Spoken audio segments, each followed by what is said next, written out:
Hello, everybody, and welcome to EGAL Canada's In Your Corner. I'm your host, Mark Tewksbury, and for tonight's episode, I think it's very important to say my pronouns are he, him. Uh, I like to introduce myself as I won the 100-meter backstroke at the 1992 Barcelona Olympics. I won the 100-meter backstroke at the 2006 First World Out Games in Montreal, and that shows the sort of vast experience I've had in the world of sport. I believe in inclusion. I am a past chair of Special Olympics Canada that gives the people with intellectual disability a community to transform their lives through sport. I'm also a director of the Canadian Olympic Committee, and I can tell you that we continue to be committed to issues of diversity and inclusion. So In Your Corner is a weekly virtual series on LGBTQI2S issues, inclusion in sport, and the effects especially of COVID-19 on our sports communities. This is episode number 7. I can't believe it. So there's 3 more to go, and actually it becomes weekly. So we're going to go all the way until December 2nd for this season. And this week is Trans Awareness Week. And tonight we will diving into the topic of trans inclusion and representation in sport. I also have to say it's Remembrance Day. So happy Remembrance Day to all those who serve our country, and thank you. But before I bring on our guests, I was doing some research for this episode, reading some trans inclusion policies, and there's often definitions attached to these policies. And I thought it would be a really great baseline just to make sure that people are clear, because not everybody is really sometimes clear on all of these nuances of terms. And as we're going to really dive into this issue, I wanted to make sure that you learned what I learned in getting ready for this. So first is assigned sex. So that's the biological classification of a person as female, male, or intersex. And it usually is assigned at birth based on a visual assessment of external anatomy.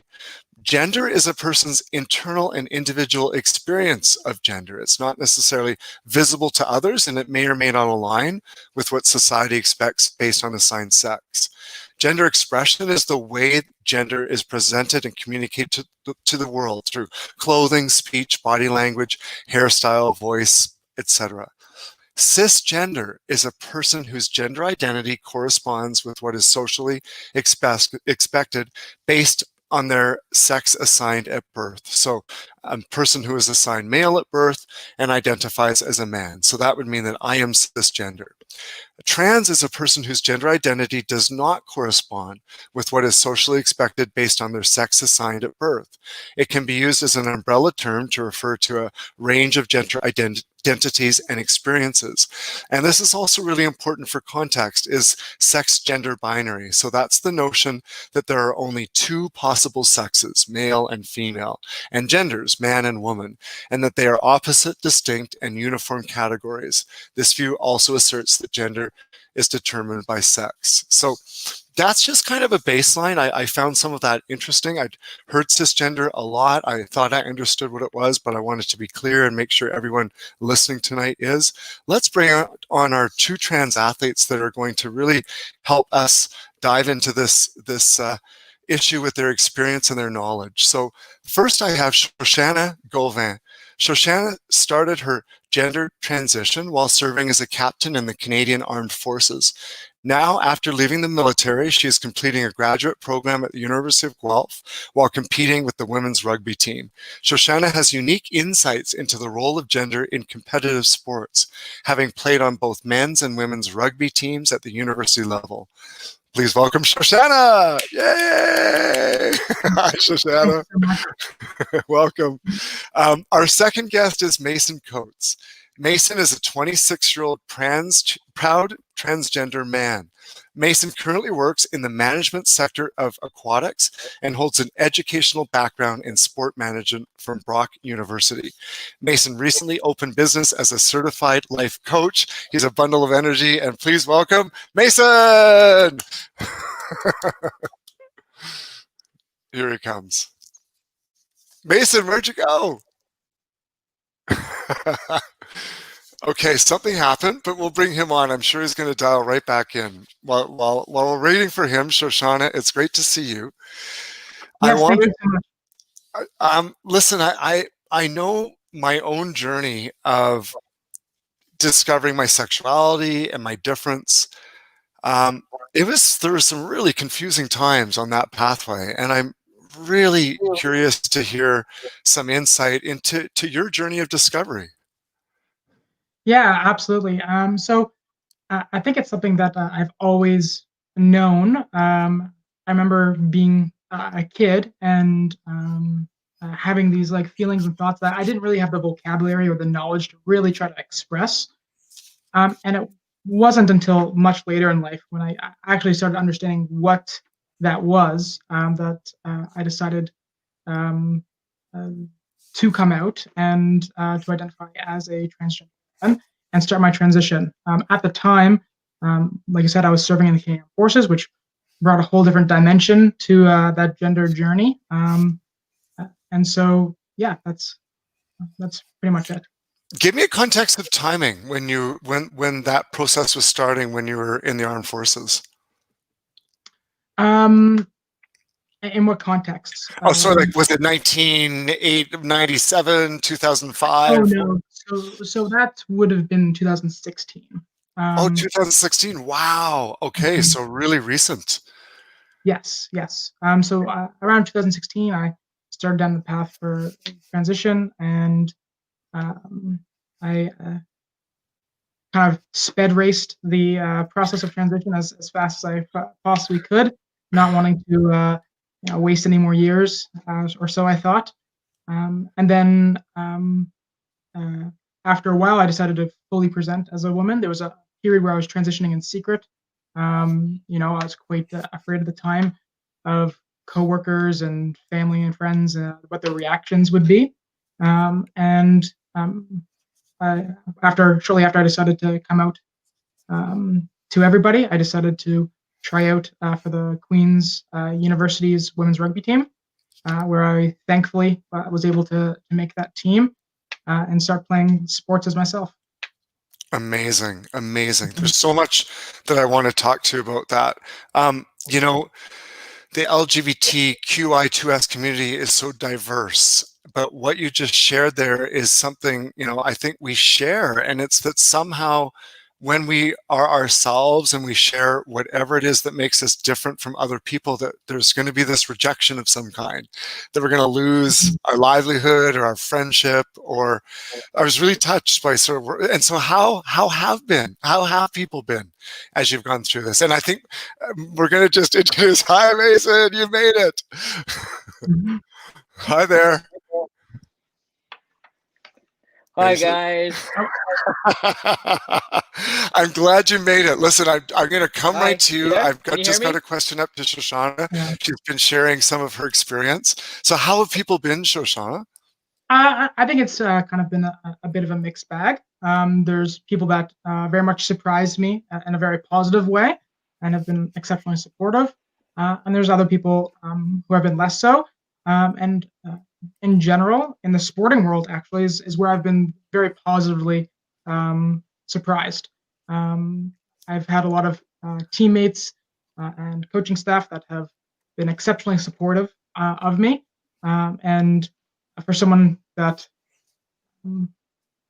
did not know, really how to even dress myself as a woman, trying to play women's rugby, to be accepted onto team environments, and so it was such a huge thing for me, especially when my other social networks had started kind of disappearing as a result. And so, yeah. That's amazing. Wow. I'm so happy. Yay, sport. Sometimes sport lives up to its ideals, and is very inclusive. I'm so happy to hear that. To be inclusive, I'm going to go back to Mason. Hi there. Welcome. Hey guys, thank you so much for having me.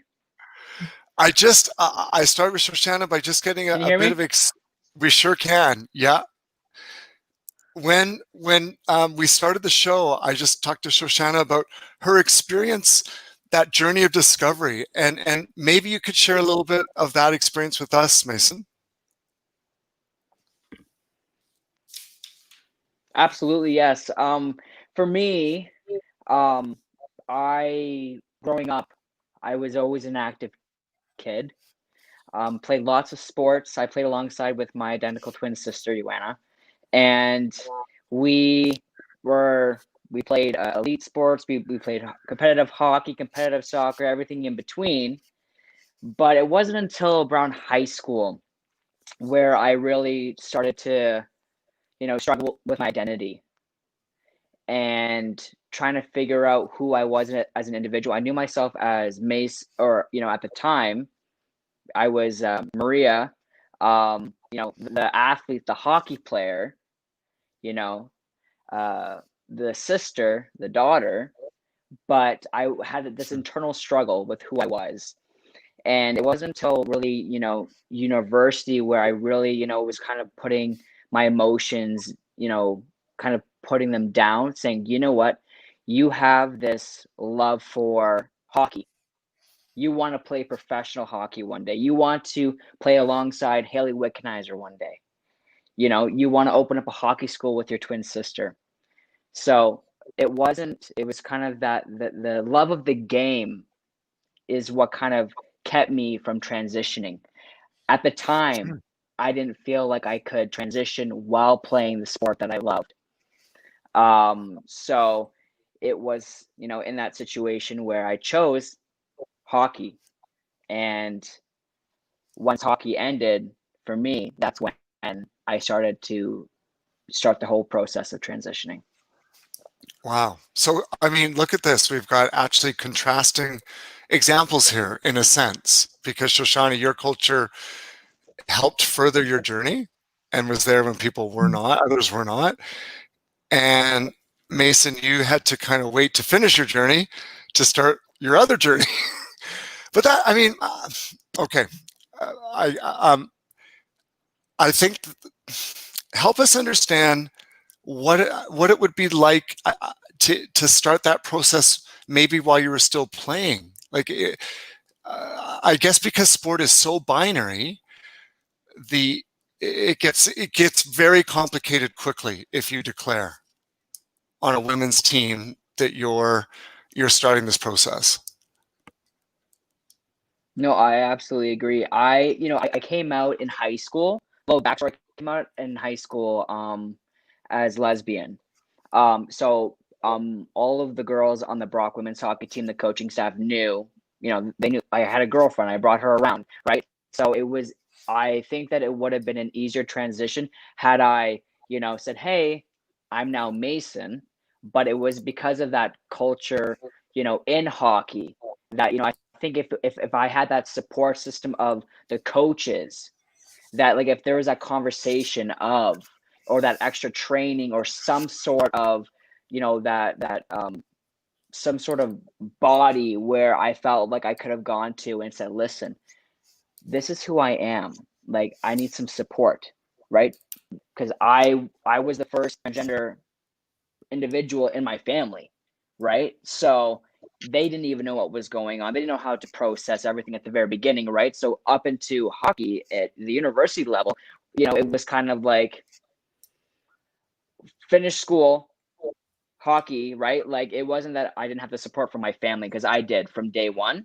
It was just that, like, where do you want to go? Let's take one step at a time. So like I'm saying, had I had that support, at the university level, maybe things would have been a little bit different. I'm glad you're 26 though, and you're amazing. You're doing such great things in your life. Shoshana, you, thank you. I love, so you said earlier you didn't have the vocabulary to even discuss it. And I so relate to that, because I remember being at a University of New South Wales political science class that I was taking, studying gender and sexuality.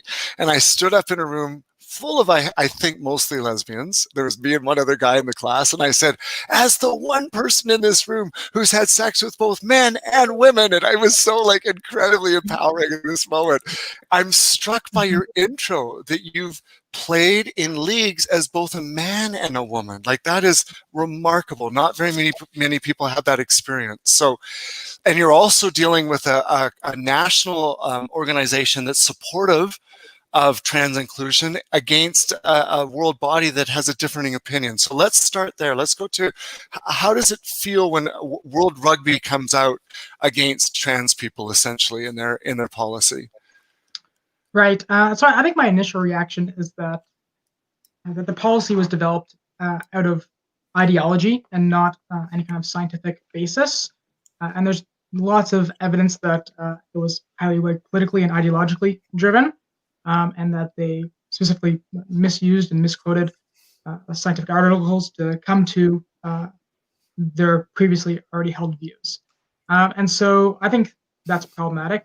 And I think it's further exacerbated by the fact that the union decided not to hold a vote. So normally all the member unions would be able to vote and decide if they want to implement the policy. They used executive powers to ignore that and to just overrule the nations that are voting members of the union. And from my understanding, most of the unions actually reject the policy, including Canada, which opposes the policy quite strongly. So for the record, this is disgusting that international bodies act like this. I have to say it out loud because I have this platform. International leadership is so frustrating. There's no integrity. There's no transparency, executive orders. Okay, sorry. I just had to get that off my chest. Now let's go to the flip side, Shoshana. So how does it feel to be, at least in a country that's on the right side of this? I feel exceptionally privileged. I as somebody that has gone through transition, that was already professionally started, I'm exceptionally privileged as a Canadian. I'm exceptionally privileged beyond just that. I have, the financial means, and that I can worry about things like sport, which is something that most trans women simply cannot worry about because they have so many other concerns. They're worried about income stability and housing stability and these kinds of questions. But beyond that, I feel very grateful that the national body is so supportive of us, and I really hope that this ends up translating into our youth programs and developmental programs to override the narrative that trans people are not welcome in the sport. My biggest fear would be that some young athlete feels like they have no future in the sport because they can't compete at the international level and then leaves the sport as a result.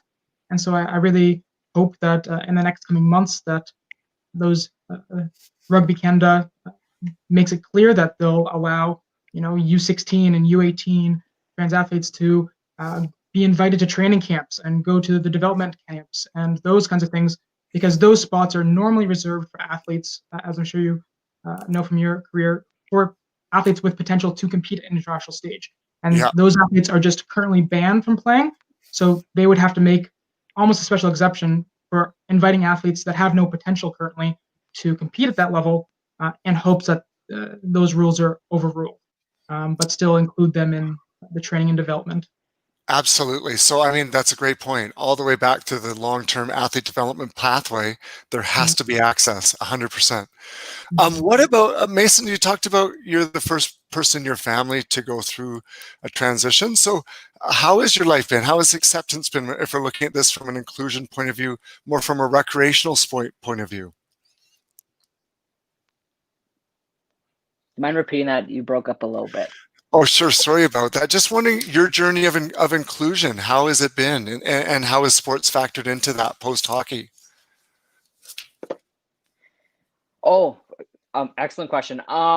So for me, what I tell a lot of people is that having a support system is half the battle, right? So even aside from sport in its own separate category, why do we all join sport, right? We want to be a part of something bigger than ourselves. We want to be part of, we want to identify with the sport. We want to feel like I said, a part of a community. We want to work towards, achieving a common goal. You learn a lot of life skills in sport, how to win gracefully, how to lose with grace, and to know that, that you're not alone, that you have a support system around you that can get you back up on your feet, right?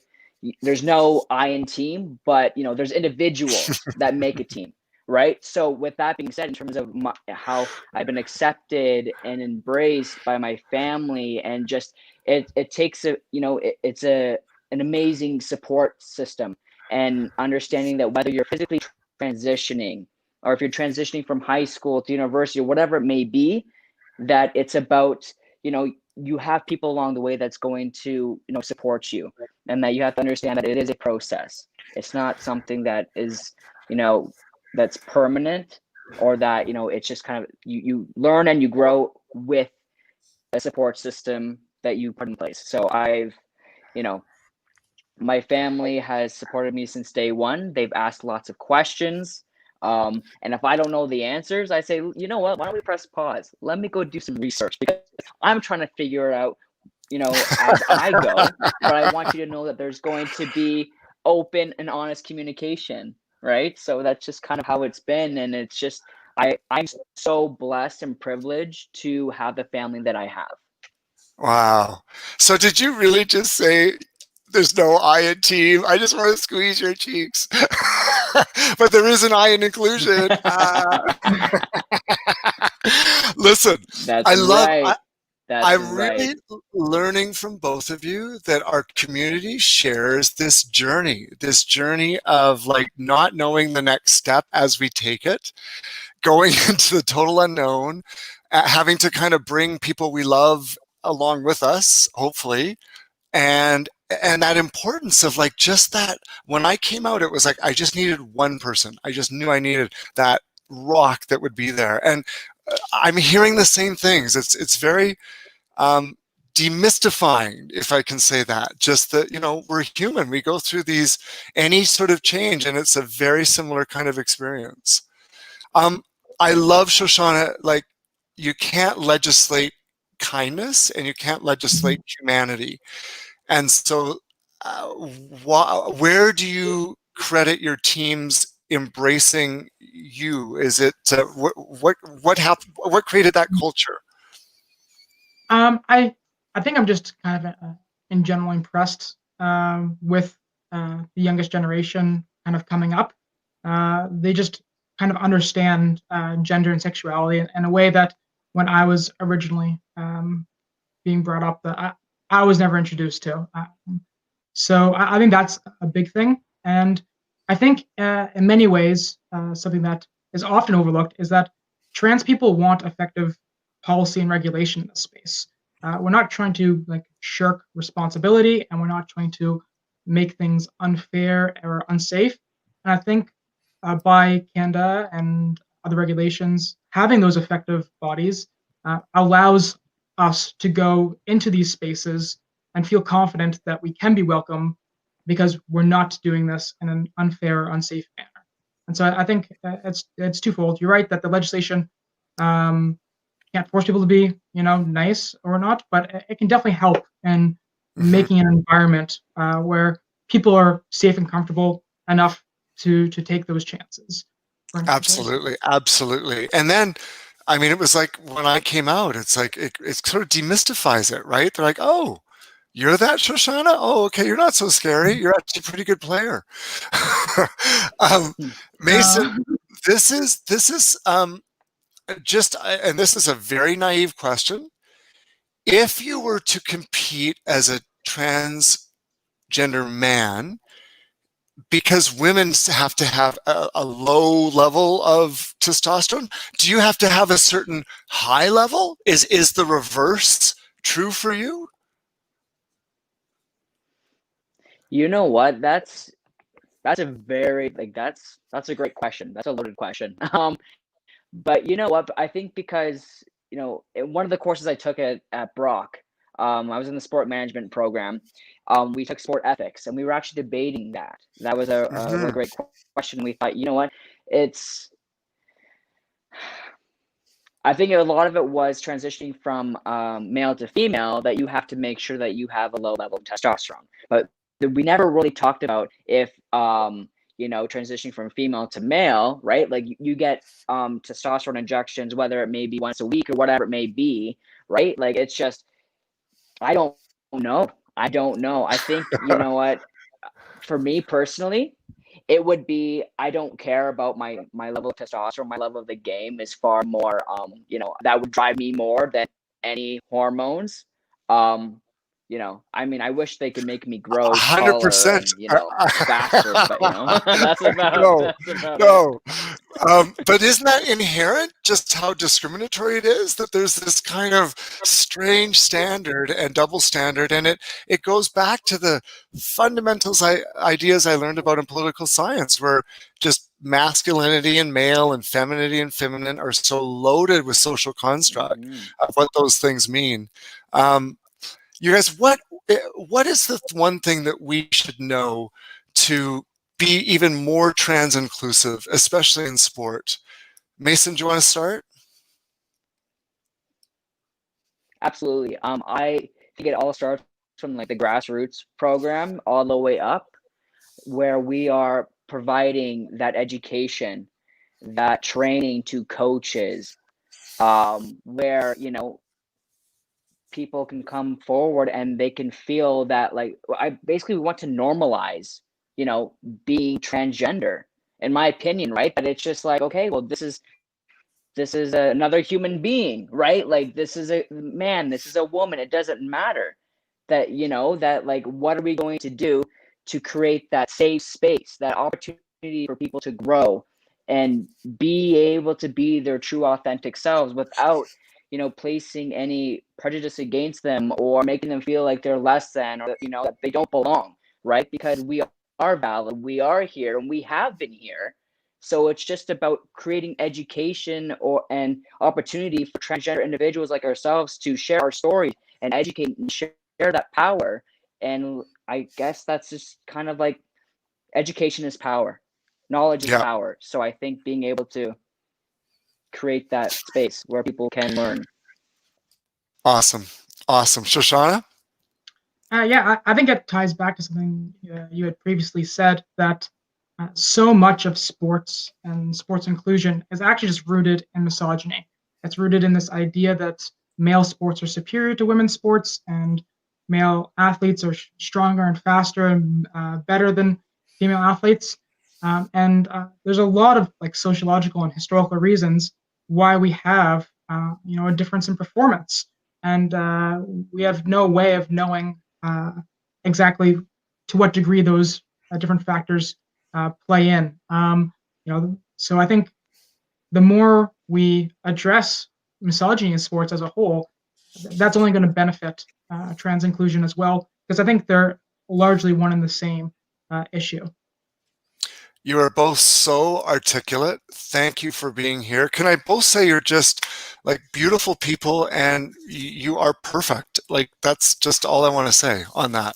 And we end with one word. We like to ask our guests one word that kind of summarizes your feelings of the episode and what you're leaving with. So I'm going to start, just to not put you on the spot, and I'm going to say my word is humanist. And it's really seeing the human first. And you've really helped me do that this evening. Shoshana, you're up.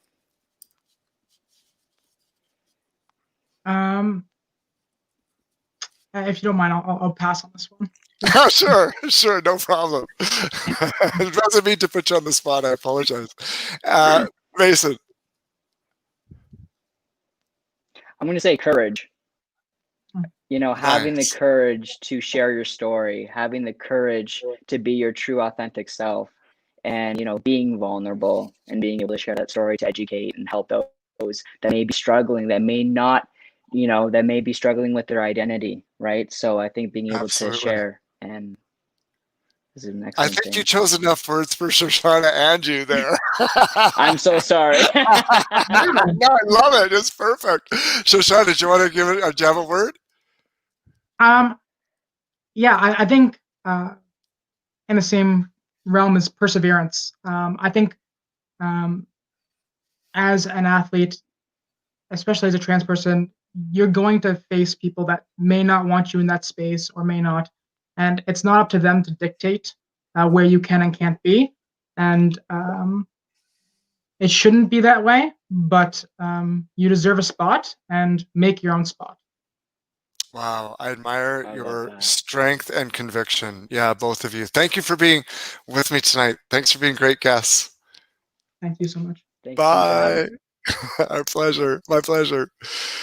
Wow. So this is a topic that is very nuanced and complex, and I hope that listening this evening, you felt that we did it some justice. I just loved talking to Shoshana Gauvin and Mason Coates. Thank you so much for being on the show tonight. This is Trans Awareness Week, so it was a very important topic and very timely. It's also Remembrance Day. Oh, Shoshana, I didn't even mention that Shoshana, of course, saw this process in the military, so double meaning on Remembrance Day. Lastly, I just want to say we've got 3 more episodes. We're every week, so remember to tune in next week at this time. I'm Mark Tewksbury from eGals in your corner.